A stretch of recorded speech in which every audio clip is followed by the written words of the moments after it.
29 degrees outside. It is 8:11 a.m. and this is your Chiefs Morning News. If you want to play Powder Puff, make sure that you go see Mr. Lanchoff. The practices are on the 23rd and the 30th. Senior boys, if you are interested in being cheerleaders, this applies to you too. Now let's hear more from Justin. Hey, it's Lil Kobe. I want everyone to come support the boys soccer team senior night. Starts at 6:30 at Vets. Be there or be square. Now let's go to Caitlin with our first 3-round table discussion on anti-violence. Hello everyone, Caitlin here, and welcome to our roundtable discussion. This week is Anti-Violence Week. Over the next few days, we will be discussing the behaviors and actions that lead to violence happening in our schools, how to handle the situations, and how to treat others. Joining me on this panel is Rachel Stewart, Ben Biebel, Anthony Marinero, Miss Fada, and Officer Dave. What is school violence? When we think of this, we usually think of school shootings, which is the most extreme behavior of violence. Violence is a destructive behavior which causes harm, but it also includes bullying on our phones or social media, threats, use of weapons, or gang violence. It can also happen in schools or outside. These incidents cause physical or psychological harm to individuals, schools, and entire communities.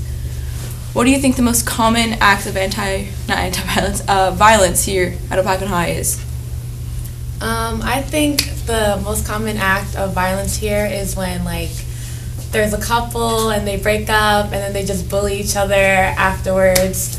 And we see that commonly, but I don't think it's a good thing. I think if you break up with your significant other, just go separate ways. Mm-hmm. And I agree with that too, because a lot of people don't say things straight to your face and they text behind your back about it. Yeah. So a lot of times when those relationships end, there's a lot of rumors that start from that, because no one just says hey and confronts someone. Everyone has to text each other and start group chats and whatnot with all that. Yeah. A lot of people go on social media too.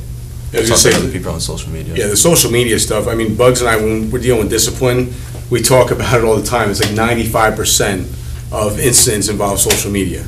Everything just involves. I mean, you guys are living on that, so it's definitely an issue. How do you guys know what to post on social media and what not to post? Because when emotions are running high, right, it's very impulsive.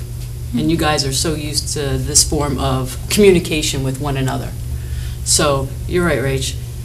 You're dating, you break up. How does it all of a sudden become a social media event?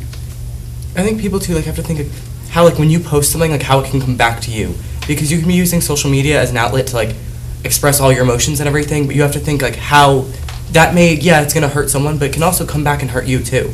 So you have to be careful of what's gonna happen, because there is karma with that too. Mm-hmm. It's just a matter of knowing what's wrong and what's right in your own mind. And then how does that lead to violence? How does that lead to someone maybe attacking somebody else? Well, if you say something harmful, people could harm themselves. Mm-hmm. That's a form of violence.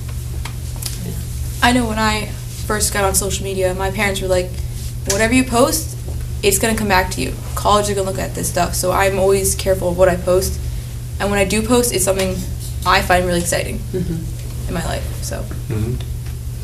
I think I don't use social media that much. I do have a Facebook account. I know that's the old book account, but I don't go on it often. I'm not a big user of it. My daughter isn't. She's 12. She wants Snapchat in the worst way. It's not happening. But again, there are things, whether it be in relationships or even just badness in general out there.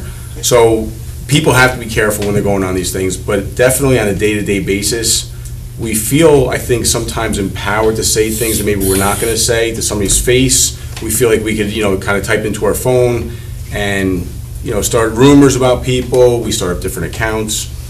So do you guys see that happening a lot with people starting up fake accounts and start spreading rumors around? Mm-hmm. And that's definitely something we've got to avoid. Yeah. Well, thank you. Tomorrow we're going to talk about more on the situation. Back to you, Kelly.